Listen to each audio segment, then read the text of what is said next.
You guessed it. Shenanigans ensue. Co-host 1 reports a co-host 2. The name of the show, Shenanigans Ensue. Yeah.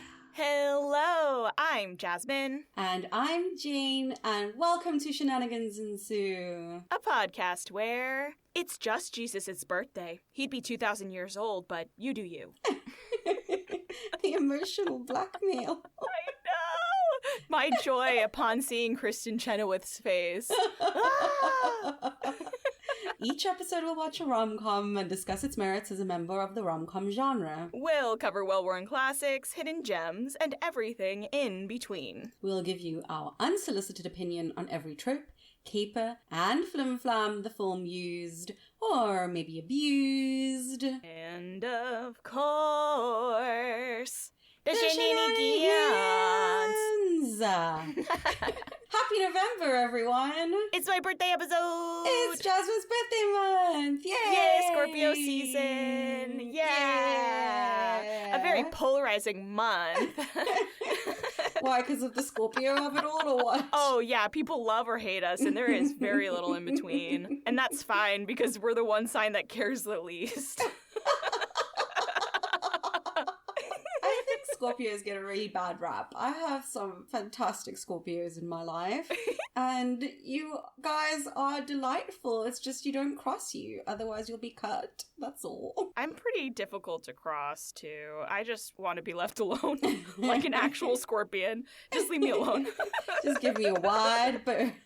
I'm over here in my lane, just don't bother me. As is tradition, Jazz got to pick. What did you pick? So, as if I don't know.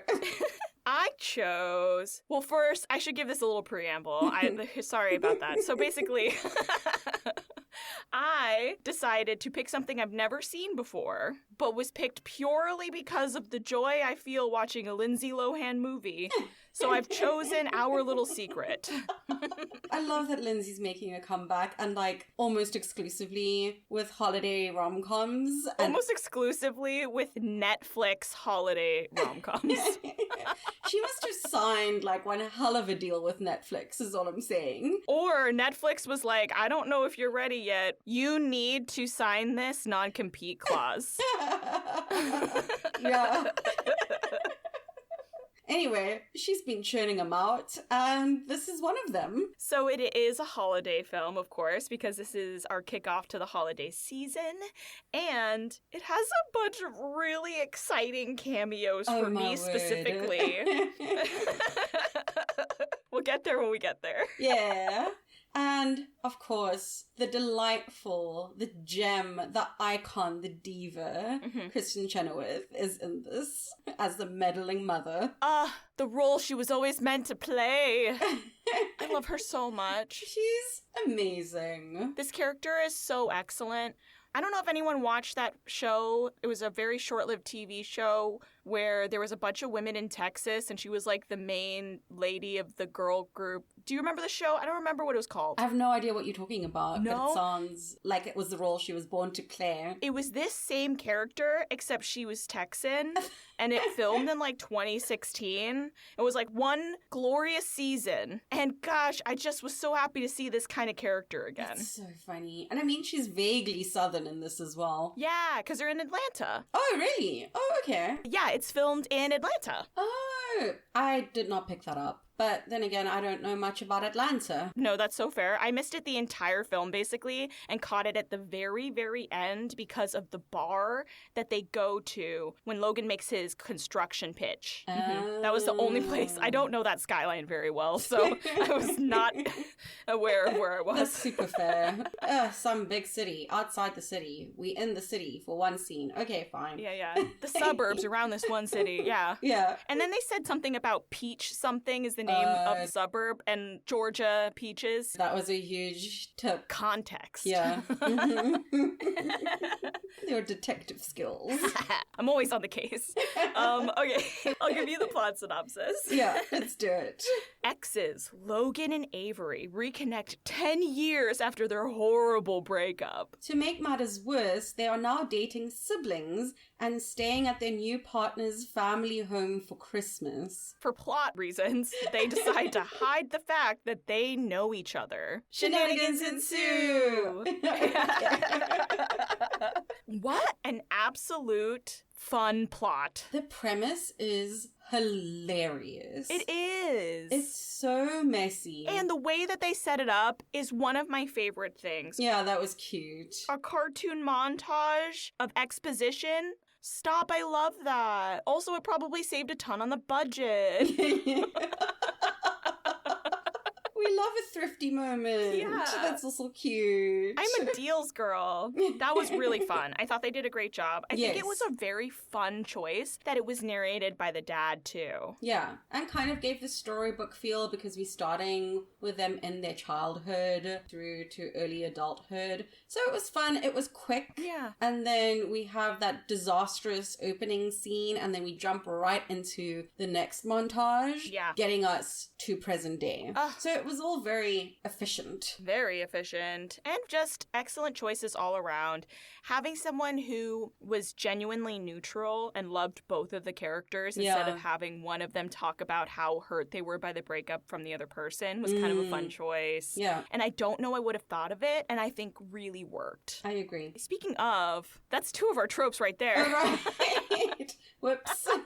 Jumped the gun a bit there. I know, I'm just so excited about them. They're fun. They are. Okay, so let's just get the tropes out of the way so we can get into this thing. Okay, let's do it. We have narration. We've got not one, not two, but 3 meddling families. How? Maybe even 4. Honestly, 4 meddling families. All the families meddling. It's just insane. We've got messy love lives. We have a second chance romance. We love a second chance. Yeah, we don't see that often. It really gets to do that thing where sometimes love isn't enough. Like, sometimes it's timing. Yeah. And I love that. I think it's beautiful. We've got forced proximity. And we have montages. Okay. Y'all, so much fun. Yeah. Okay, we already started with the falling in love cartoon montage, so we can skip that one. Then we can go to the fast-forwarding time jump catch-up montage. It was so interesting to see what they chose as, like, iconic points in the intervening decade. Which was, like, 25% Netflix original series. You know, Netflix loves to self-reference in these movies. They really do. Playing their own movies in the TVs in the background of their other movies is just, this is another level of that. Whoever put this montage together understands the assignment. Crying.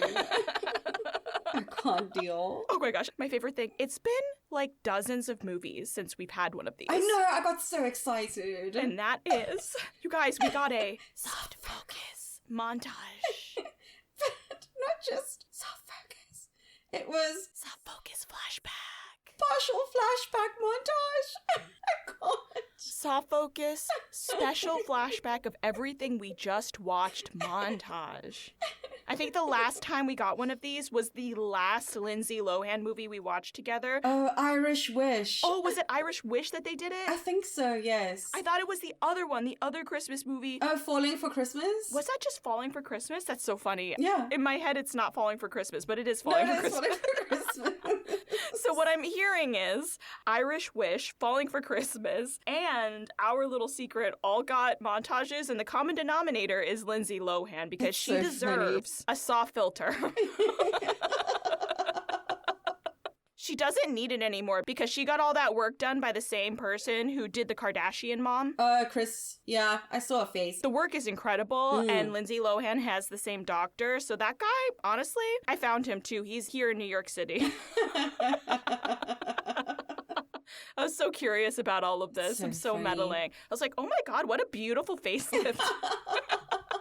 What I find so funny about this montage is they almost try to justify it by interspersing the flashbacks with, like, a sad, mopey montage between the two of them. Like, here's a scene from before. Let's unfocus because that's only for the past. Yes. And let me show you something that's happening now. It's so dumb. I love it. They're sadly moving up. It's like they meshed a sad montage with a soft focus montage, which did. is very funny to me. Like, he's between his gran and his mum on New Year's Eve countdown. She has a bunch of friends. She's busy moving, but then we flash back all sadly to the moments that they share together. You know what this is really good for as well?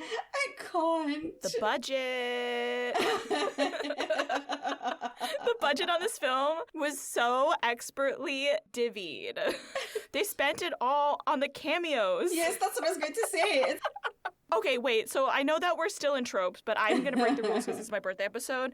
I did not know my favorite Chris was going to be in this. What a birthday gift. Yeah, I kept it a secret. It was my little secret. You kept your little secret in my little secret. I did. And I thought you might spot it in the opening credits because his name does come up, but I just kept quiet. No, I didn't notice because I was too busy looking at all the things they were referencing throughout the years. That's so funny. I was really laser focused. I was like, oh, we're talking about Stranger Things now. Okay. I was holding my breath when his name came up on the screen. Oh, it's not the biggest cameo. He is a veterinarian that can be bribed to lie about medical records. And I love that so much for him. And I was just so delighted that the incredible Chris Parnell, the greatest of the Chris's in Hollywood, showed up. Graced us with his presence. For this one little moment. I love a Chris Parnell cameo.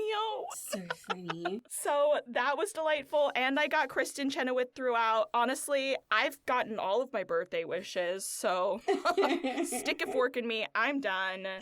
Happy Thanksgiving. Happy holidays. Do you have a trope that you want to hit? Yes. I want to talk about forced proximity. Yes. Because they do this to the max. Usually forced proximity just comes in for like maybe one scene, two scenes, like setting it up and then dealing with it. This is the entire movie. Yup. And then within it, they have instances where they forced into proximity as well. So the setup is just so hilarious. We set up that they, with their respective partners, are traveling towards the family home because they're spending the holidays together. So we know that they're going to be stuck in this house together for the festivities for 4 days. Yep. Delightful. So terrible. And my favorite thing, too, is that, like, on the way there, we're also being lore dumped about the family from the two siblings. So it's just, like, incredible information. The daughter couldn't care less. She's kind of just ambivalent about things, but has, like, rules about, like, there's certain things that have to happen. Mostly how he dresses. Yeah. As Avery arrives, she's being given a bunch of rules about, like, food, how many cookies is too much, how she should approach things. That she should pet the dog. Yeah. They're both being told a lot of information to tell you that this is about to be an absolute nightmare for both of them. Yeah. So funny. And then they are forced into even further proximity within this because, I mean, we'll talk about it a lot more in the shenanigans, but the family has to sit for their annual family portrait to be completed. And Avery and Logan are sent off to get a tree together. Yeah. So that they can, quote, get to know each other better. And then after we've met this incredibly gorgeous and talented and lovely ex-girlfriend of Avery's boyfriend, they all go out drinking and Avery has to go save the day with the broker at her dad's house because they lost the key and she needs to go open the house for sale purposes. And, of course, Logan offers to drive her over there because everyone else is already drunk. Yeah. Over and over and over again, Another they force instance. them to be close together. So funny and unnecessary. It's delightful how much forced proximity there is in this. A little nesting doll. Yeah. Of forced proximity. Hilarious. Is there another trope you want to cover? Oh boy. I think if we want to discuss messy love lives going into the shenanigans. Yeah, because I was looking at the others and I was like, We can't talk about messy love lives and meddling family without, going into shenanigans. So we may as well just start that. Yes. Perfect. So, the lore dump we get at the beginning in cartoon mode is so adorable and kind of shows this really sweet high school sweetheart scenario. And then as we get to the end of it, we see a classic thing, which is, somebody has a heartbreak or some major loss in their family and decides to go as far away as possible with some sort of work or career goal thing. She gets her, quote, dream job in London and jets off immediately, which breaks Logan's heart because he's staying in the area and Avery's leaving. And so I guess they must have been having a night out. Goodbye dinner or something. Yeah, he's been drinking and he's upset. And so one of my favorite things, they have a little fight in the car. They pull up, park, they get to the door, and he's acting drunk enough that she says, "Do you know where we are right now?" And he says, "You're going away party." And she dismisses him, and I thought it was the cheekiest thing ever because he's upset about her leaving. So it was kind of like a shitty thing to say wrapped in a sweet sandwich, that sarcasticness you can have with a partner. And then she walks in, and it is her going away party. 10 out of 10. Which is just terrible because they've just had such a bad fight. And now she has to put on a mask to greet all her guests. Your dumbass should have been the driver. It's her party. Yeah. You shouldn't have been drinking. What's going on? He was spinning out completely. Yeah. And what happens further is, yes, I blame Logan, but I kind of partially blame the dad as well. Yes. For the little talk he gives to Logan. And what is so funny is that the dad gives a little bit of a speech. And then he says, "I'm not going to be the one to bring down this room. I'm going to leave that to Logan." Yep. Logan proceeds to give the most ill-timed proposal ever. So he does, in fact, indeed end up bringing down the room.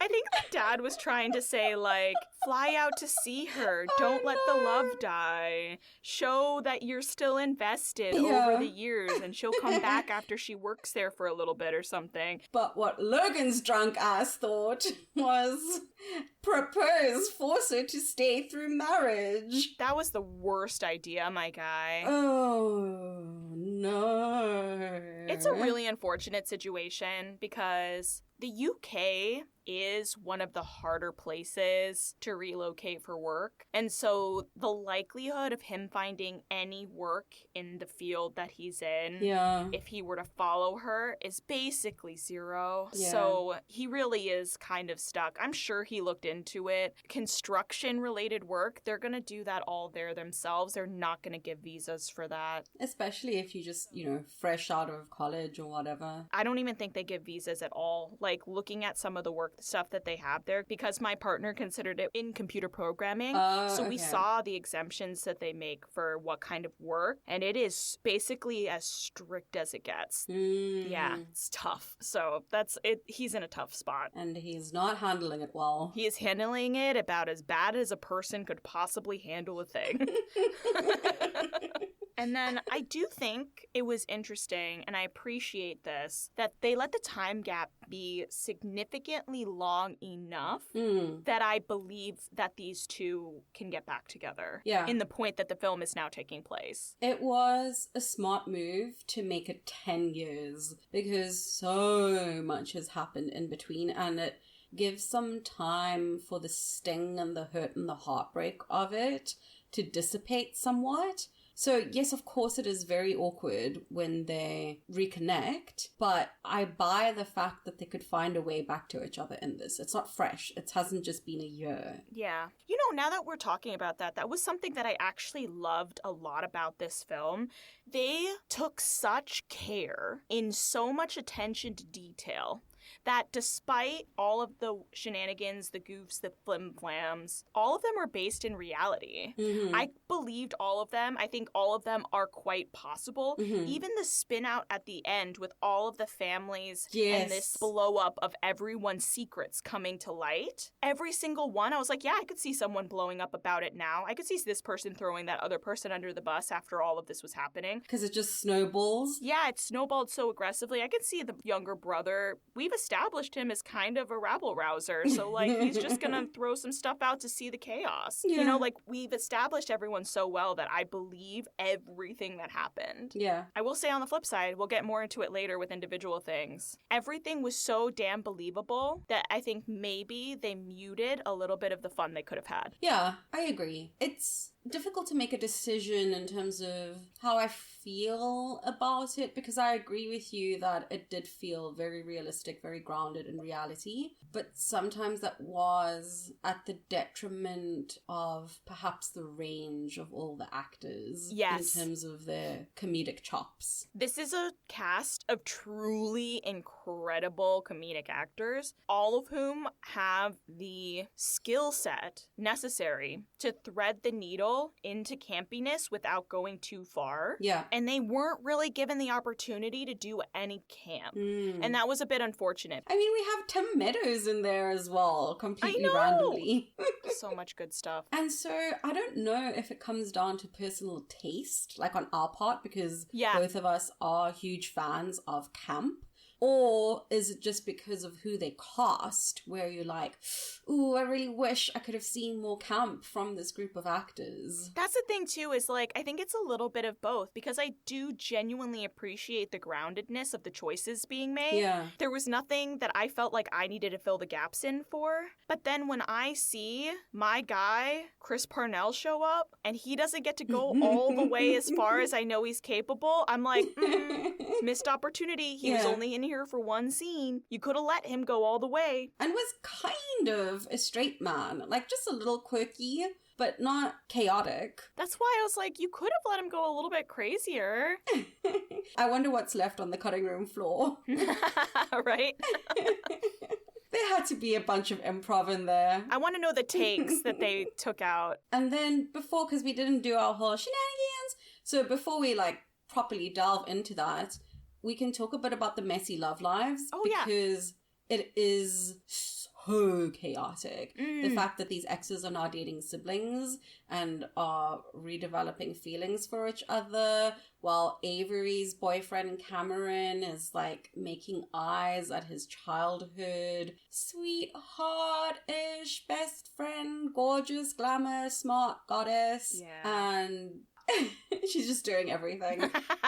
Truly. I do not blame Avery. I Yeah. would be intimidated AF. Absolutely. Beautiful and intelligent and nice. Woof.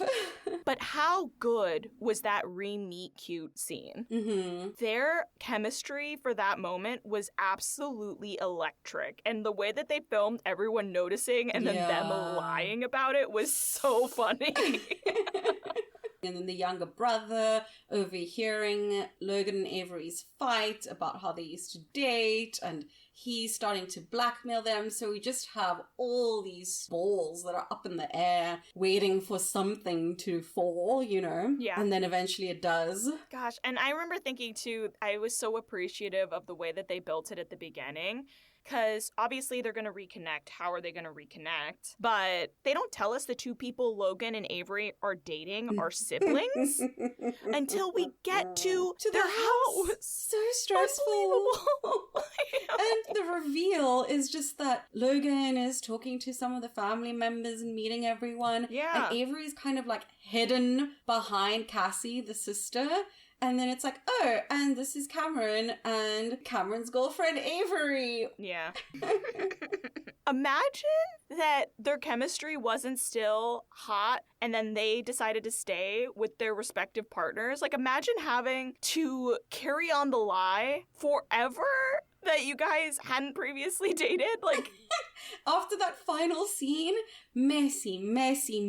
No, not even that. Oh, even if it doesn't go down, they'll just have to live this life forever. Correct. Why would you, what? Yeah. You can't do that. You're gonna have to see this guy for the rest of your life if this is your Exactly. in-laws, because then it's his in-laws too. It was the worst idea. The best for plot purposes. Yes. The absolute worst idea. I understand she panicked, but like, someone is gonna find out eventually, like we've established. They're from the same town and the population is not that large. Yep. Avery and Logan's parents know each other. Weddings are going to supposedly occur. It is 100% going to come out. Yeah. Bad call. Such a terrible call. What are you thinking? I understand that it would have been awkward, especially initially, but to just like brush it off, now it's this big lie, which makes it seem so much worse, even if it doesn't come out in the way that it did in this big blowout. Like, yikes. Honesty is kindness.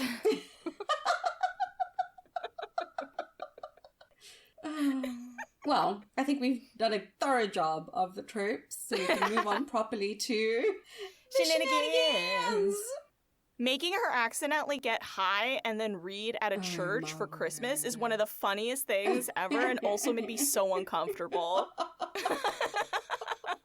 My nervous system appreciated the fact that it went over well because I was so stressed. I thought she was going to get into so much trouble with church. Also, the arbitrary way she ended up with the gummies, like Logan saying, I don't want to hear about you getting cold with this blanket you're wearing. He's wearing the tiniest little, like, short leather jacket. His whole neck is open. The long woolen coat she has on is completely fine. When she puts on Callum's puffer, she's not even zipping it up. What are we doing? Well, he knows her. She already got out of the car and was like, it's too cold. She agrees to put it on because he's right. I know. He knows that this is a thing she does. I'm just saying, I was annoyed tracking it. Oh, yeah. By the fact that she puts it on, doesn't zip it up. Like, her woolen coat is much longer than the puffer is. Okay, maybe he knows that she gets colder than he does, but the way he was dressed wasn't warmer than either of the options she had. Yeah. So silly that she doesn't want to dress correctly. She's like so stubborn and he knows that she'll be cold. And the fact that this is like last season's ski jacket for the younger brother, and that's where he hid his damn edibles. The minute she started eating them, I was like, oh no, it's weed, isn't it? That's weed. As soon as she started scoffing them down by the handful, I was like, oh no. Church is going to get interesting. I also thought to myself, girl, gummy bears that come in a Ziploc, girl, and a rainbow on the top, girl, that's weed. Read the packaging. What are you doing? What was so funny about that whole church service to me as well was that Logan tries to help her out. Like, he tries to go tell the father that she's not feeling well, or the priest, I don't know, I don't think it was Catholic. Logan goes and tells the priest that she's not feeling well, and he is blocked by one of the altar boys. Yeah. And this kid is so funny because we see him guarding the door, and he's singing Ave Maria to himself, and he's like, ooh, that's a good one, when he hits a good note. That tickled me so much. This kid took his job so seriously. Respect. Except that he didn't, because then he forgot. Oh, I just meant like watching the door. He took that very seriously. He's watching the door. His job was never to like take notes. He's not a secretary. He is watching the door. I did find it very funny how his eyes bugged out when Logan mouths at him, "You forgot." So funny. That kid was great. That was a really great little role for that kid. What an icon. Absolutely. And then with Avery, when she's supposed to do the reading and all the letters jumble onto the page to say, everyone knows. Yep. And she starts giving the most out-of-pocket rendition of the birth of Jesus. And what killed me is she gets up there and she's like, line. It's so funny. I loved it so much. The way that she was like, so, you know, it's Christmas Eve and we have Mary and air quotes, Father Joseph. And, you know, they're having, like, a baby shower. Honestly, facts. The wise men showed up with gifts. That's a baby shower. Yeah. Then just using a bunch of quotes from songs that turn into the entire church singing along was just delightful. Bless that woman in the chorus who saved the day. Yes. Shout out. It certainly energized the congregation. Yeah. I want to be that kind of person in life. Like, let me cover for you by just going all in. Let me just help go out. Yeah. This, of course, leads into the insane sequence of her coming in the middle of the night with the munchies and proceeding to eat 12 cookies and then having the most irresponsible, ill-conceived idea of blaming it on the dog. Rough. The scene, or what a dog says. Sorry. Thank you, I appreciate you. After I said it, I paused and I was like, ooh, I did just do a pun. But I didn't want to, like, draw attention to it. No, I will draw attention to all puns. I love them. So I was just enjoying it by myself. Nope, I was here the whole time. I appreciate you. But yeah, on what planet did you think you were gonna get away with that? Yeah. Of course there's chocolate in those cookies. You see what color those cookies are? Also, 12 cookies is a lot of cookies, but there are also a lot of people in the house. 12 cookies could easily disappear between, like, how many people? 8 people in the house? Yep. Maybe she is keeping a heavy eye on the cookie jar, but it is entirely possible for so many cookies, if not more, to disappear between so many people during the holidays. Like, girl, it's okay. Yeah, and it wasn't made clear at any point that that was going to be for the ladies' cookie exchange, or else obviously a person would never do that, right? Yeah. It appears that she's allowed to eat cookies, and the boyfriend simply said, just don't eat too many. Mm-hmm. And, like, there was no connection made. So, like, I don't blame her at all. But, you know, she's already having the worst time trying to get in with the potential mother-in-law, so, like, I get it. Yeah, she just panicked. Maybe she and Logan are meant to be because they handle a situation in the worst way someone could handle a situation. Yeah. And that was the worst way to handle that. People like that need to just, like, keep their mess to themselves. Go be messy over there. Asking Logan to run interference so she can crumble up bits of cookie and smear it all over the dog's face. What did she say? Cookie facials? Yes. Like, rubbing it into the fur. Oh, no. And then, yeah, of course the woman freaks out. Yeah. The mother is just like, oh my god, my baby ate all these chocolate cookies. Avery's like, oh, you know, it's not that bad. It's like, she's 3 pounds. What's 3 pounds? It's probably like 1.5 kilos, I guess. That is teeny tiny. It's so tiny. 12 cookies is probably like 1/4 of how much she weighs. 3 pounds is like what we use for the mini dumbbells that you would see for, like, reps for women. Like one single tiny little dumbbell. If that dog had eaten 12 cookies, that dog would have been dead by morning already. Yeah, if that dog ate 12 cookies right then in the kitchen, that dog is gone in 30 minutes. Like, you gotta... That's it. It works out in Avery's favor in the most unbelievable way, though. The fact that the mum agrees to stay in the waiting room and let Avery go in with the dog. She could have been found out so easily. I know. I do love the idea of bringing it to the veterinarian's attention. Yeah, so the dog didn't have to go through all that trauma. I'm glad that she said something, because that's a lot. This tiny thing for no reason. I love that the doctor's like, no, I'm not going to lie for you. I feel like other films would be like, sure, okay, it's Christmas. Yeah. But this was just like, you can't do this. No, why would I do that? What did he say? He was like, nothing in veterinary school prepared me for this situation, but I feel that there are a lot of ethical and moral problems here. Yep. It's very funny. And then giving her the bill for the whole treatment anyway. Yes. Good for you. Get your bag, King. He still took time in that room. Yeah. She's paying for the time. Even though he was just playing with the dog while Avery's the one making painful dog noises by the door. Yup. They were so loud that the receptionist turns up the Christmas music. So funny. Ooh, that whole section where we find out that Kim, the one dating Avery, may still have feelings for the other woman.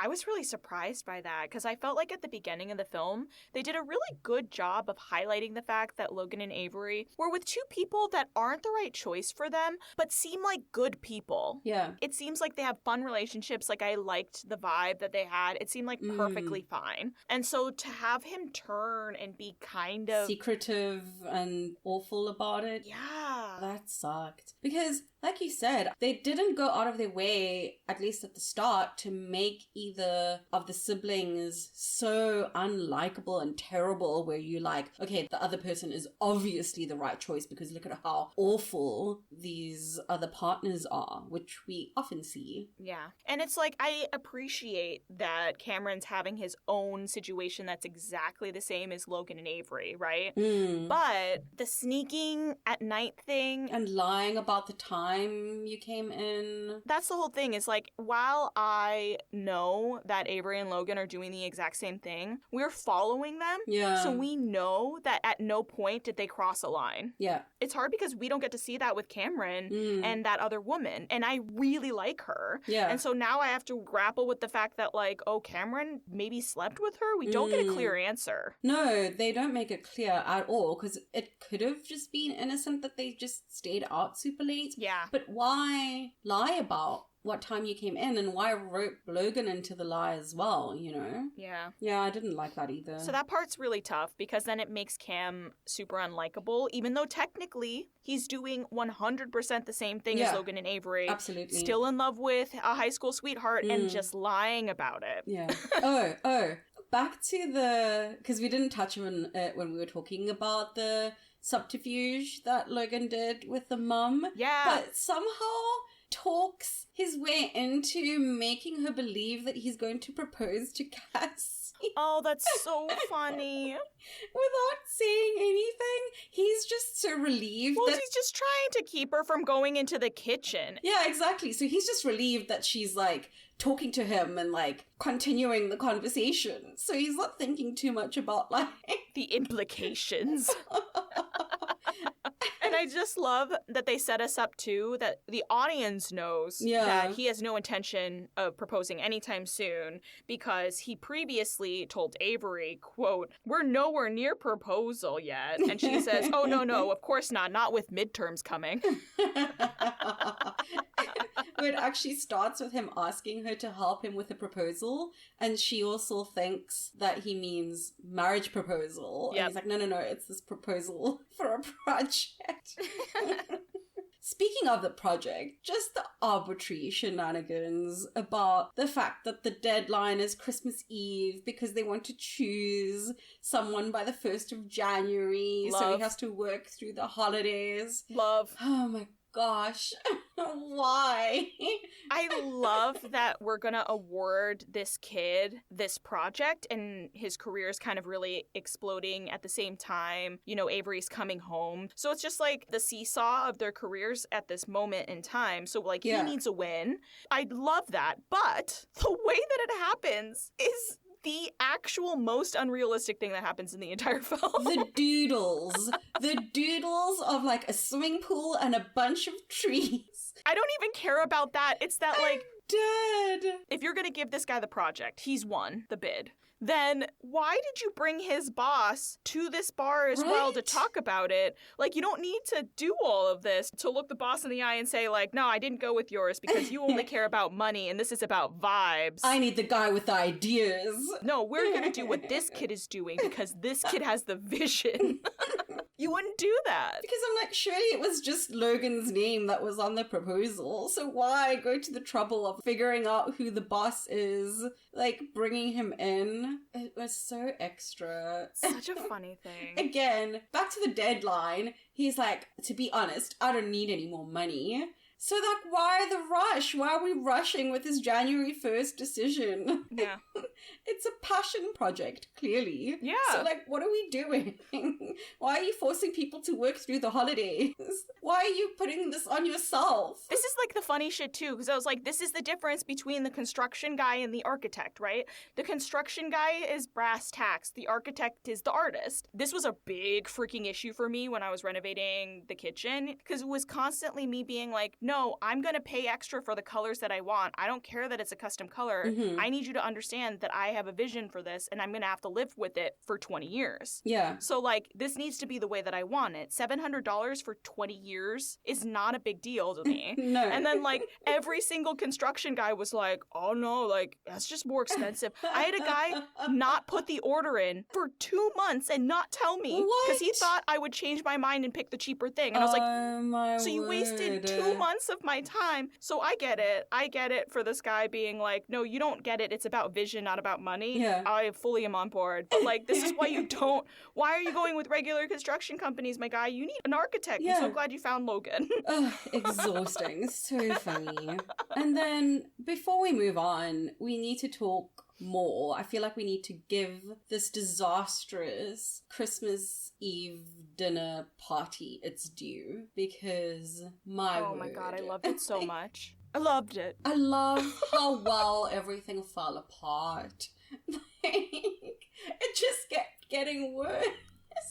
It was so funny to me. Just kept layering it on and on and on. Things are already going really rough. Logan's going upstairs to get the proposal. He catches the guy's wife with his potential father-in-law in the closet having an affair. Everything's blowing up. They're being blackmailed. Yes. The wrong gift went to the wrong place. Everything is getting ratcheted up. It just starts so messy. Callum blackmailing them for a Secret Santa gift and Logan saying that he got Avery, so it's okay to give Callum that gift, but he ends up giving the gift he got for Cassie, which was black lingerie. Yeah. And Callum got his mother for Secret Santa. It's just... I do love, by the way, that Logan got Avery and he was giving her a joke gift of more edibles, and I thought that was incredible. But can you imagine Callum having given edibles to his mother by accident? Like, that's not good either. There was no good choice. There was it no just good goes choice. to show, don't blackmail people over Secret Santa gifts. So stupid. That's the lesson here. We have all of this going on, and then Logan had been off, and Cassie's actually really great. She noticed that there was something wrong, and she asked him if he's missing being with his family for Christmas, and he just sort of like agrees that's what it is. So she so sweetly goes to the trouble of getting his mum and gran over to join them for like dessert or whatever, I guess, and that's when things go to absolute shit. Because Grandma's the catalyst. The gran who has dementia recognizes Avery, and they try to gaslight the gran and everyone else. And then she blows up their spot by saying, no, but I remember Logan and Avery going at it in the car. You'll never forget that. And then everyone thinks that she means right now, like they've had an affair. It's like, no, when they were teenagers. Like, oh my gosh, we need clarity, please. Can we please? They're not cheating. It's so messy. Because he gets the mum on board by hugging her and saying, like, don't ask any questions, but you don't know Avery. And the mum, being great, is just like, okay, fine. But they forgot to get to Gam Gam because they just assumed she wouldn't remember. Yeah, he made the assumption because of the dementia. We did visit her earlier in the film. Yeah. And she's not all there. She's not doing great. Yeah. And then the mum, knowing that her husband and friend are having an affair and just being so blasé about it while everyone else is like under shock. No, I love that so much. The daughter asks, Mom, you're okay with this? And she's like, what? He's gone more and he's more happy. It's Yes. so funny. It's iconic. I love the little cheeky bit that the other couple gets together as well. So it's like the business guy and his wife, the potential mother and father-in-law, and they basically just do a quick wife swap. Win-win. I love this. Great. Everyone's happy. I had one more shenanigans before we move on. Okay. And it's just that establishing the hallway with the portraits as the nightmare space is the funniest thing to me. So Because funny. not only do they have all the creepy family portraits that have Kristen Chenoweth's face inexplicably the brightest shining spotlight in each portrait, but also that hallway is where they do the really creepy "the dog is stalking you" scene. Yeah. And I just thought it was the funniest thing. This tiny fluff ball. The cutest dog. So what if it's following you? It's 3 pounds. What are you? I just... It's very reminiscent of Sandra Bullock being Yes. so afraid of this fluff ball Kevin in The Proposal. Delightful. What can this dog do to you? I love how the hallway just seems to go on forever and ever and ever. Yep. And I also find it very funny in terms of movie shenanigans that she has to go down this hallway to use the bathroom. This gigantic mansion of a house, they're definitely going to be en suites. So good. And Avery saying to Cameron, you've got to admit it's kind of creepy. And the mum pops up and is like, what? What did you say? And she tries to save it by saying, oh, I was saying the bed was creaky. And now you have offended her about the accommodations. Yeah. Oh, so good. Well, I think that brings us to a Fun fun fab fab fail. fail. This was a fun for me. It's like a soft fun, but I think overall I'm giving it a fun. Yeah, for me it's a soft fun as well. This is the second time I've watched this. I watched it last year, December, with my cousin. We watched the 3 Netflix Christmas rom-coms that came out in like Yay! one day, I think. And I've got to say, I enjoyed it more the second time round. I think the first time round, first of all, we're just coming off Hot Frosty. Iconic. We've made our views of Hot Frosty very clear. And it was just really hard for me to get past how mean Nick was in the breakup. Like, it was really quite awful. And I think because I knew it was coming, it wasn't quite as jarring. And I just thoroughly enjoyed the characters. And it's fun, it's funny, it's a great supporting cast. But yeah, it's a soft fun. I think this movie didn't get as funny as it could have been, given everything that they're building in the plot, right?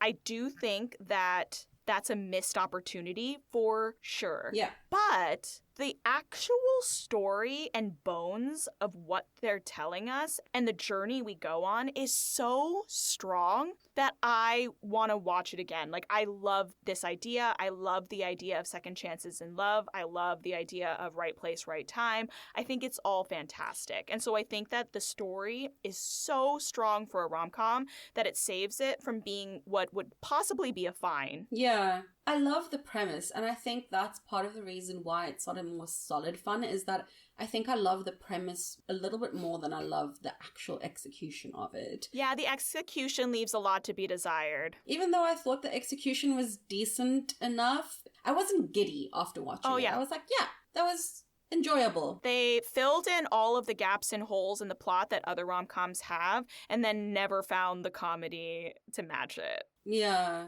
It's tricky. And we also, biased in our own preferences. I will acknowledge that too. A rom-com needs to be funny. Yeah. It's half rom, half com, and I Yeah. prefer the com. And this is coming from Jane, too, who prefers the rom. I wouldn't say I prefer the rom. I appreciate the rom. I need a good balance. I need to be laughing a lot and also be like hitting the feels, for it to be like a good, solid rom-com. I just mean that in like A Tourist Guide to Love was kind of boring for me, whereas Jane really likes that kind of rom-com too. Yeah. I want more comedy than that film had. And so it's hard. I think A Tourist Guide to Love was an outlier for me because I thought it was very sweet and I thought it was executed well. It's not necessarily my preference. It was so beautiful too. Yeah, and it was shot so beautifully, and I think I was like yearning for the trip to Vietnam that I planned that I didn't get to go on. And so I think it's an outlier in terms of like my preference generally, whereas like my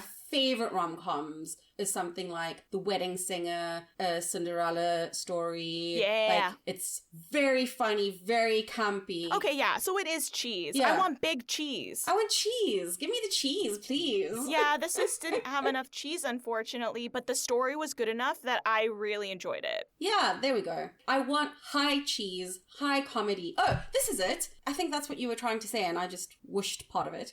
Is that I want high cheese in all departments. Like, I want the funny, campy cheese, and I also want the romantic cheese. Like, just give me all of the cheese, basically. The most. And I just need high comedy cheese and, like, medium to low romance cheese. Yeah. And that's good enough for me. Speaking of all the cheese. Give me the cheese, please. Okay, I'm ready. Yeah, me too. 3, 2, 1. Brie. Emmental. Ooh.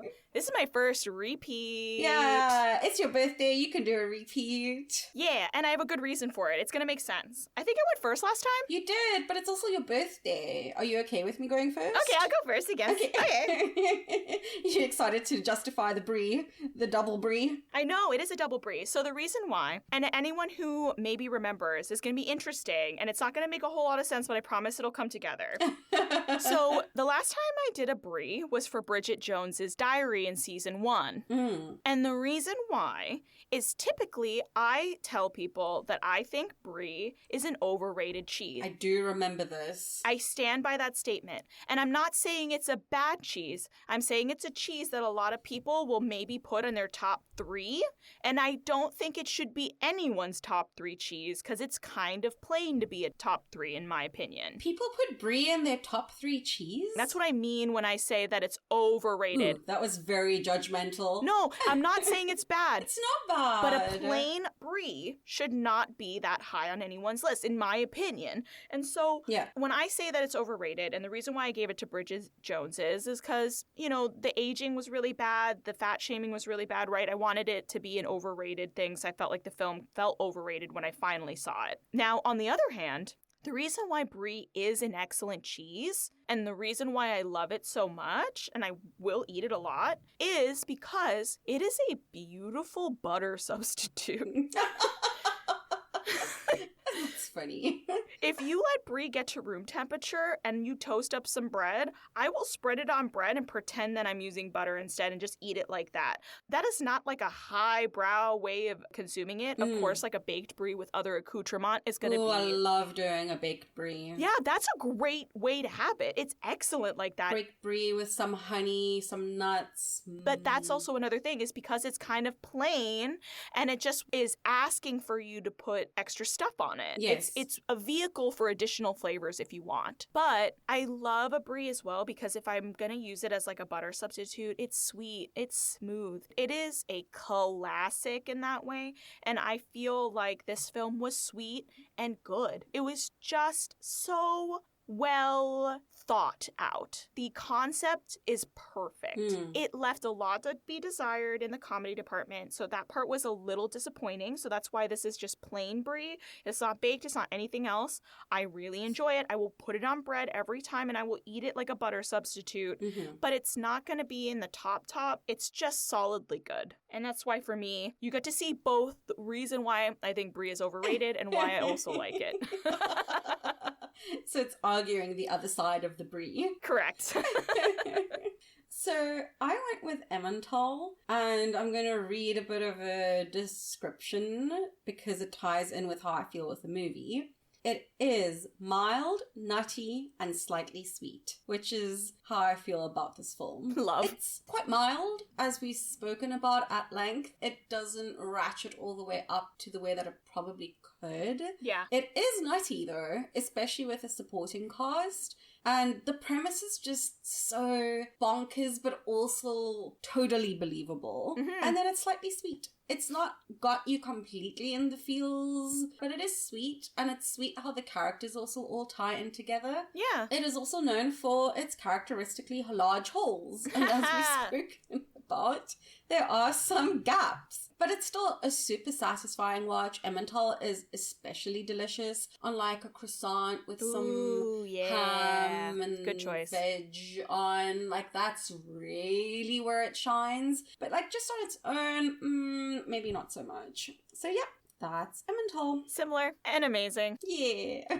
Well, there you have it. That was our discussion of Our Little Secret. Let us know your thoughts on the movie, any shenanigans we may have missed, or what cheese you think it is. You can follow us on Instagram at shenanigansandsouppod, or you can email us at shenanigansandsouppod@gmail.com. We hope you'll join us next time. And until then, I'll do it all again because it brought me back to you. Bye.